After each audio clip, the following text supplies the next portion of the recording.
how much did you pay in detention charges? Or do you even have timestamps for it? Okay, I have something for you. How much of your day goes into that one question? Like, where's that trailer?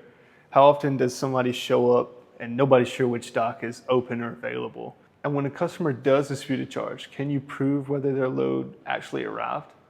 I'm Dawson Myers, and I work with warehouses and 3PL operators at Inform.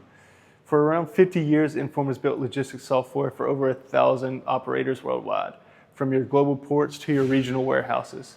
I spend my weeks with operators who run yards just like yours. And after enough of those conversations, one thing is clear. Yards that run smoothly aren't the ones with the most technology. And let me show you how.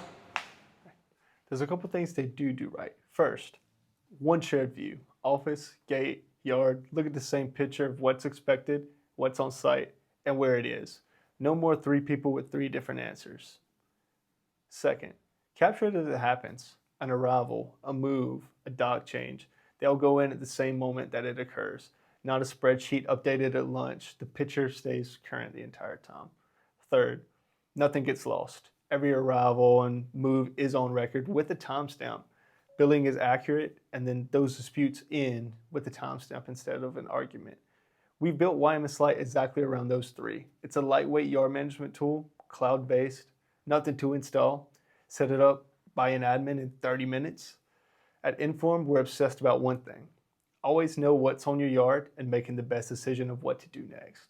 With YMSlite, your team stops chasing updates and starts staying ahead of the day.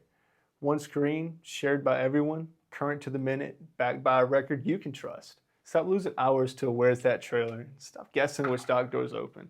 Stop arguing over charges that you can't prove. Book a 15-minute free call now, or start a 15-day free trial at ymslite.com and see your yard clearly today.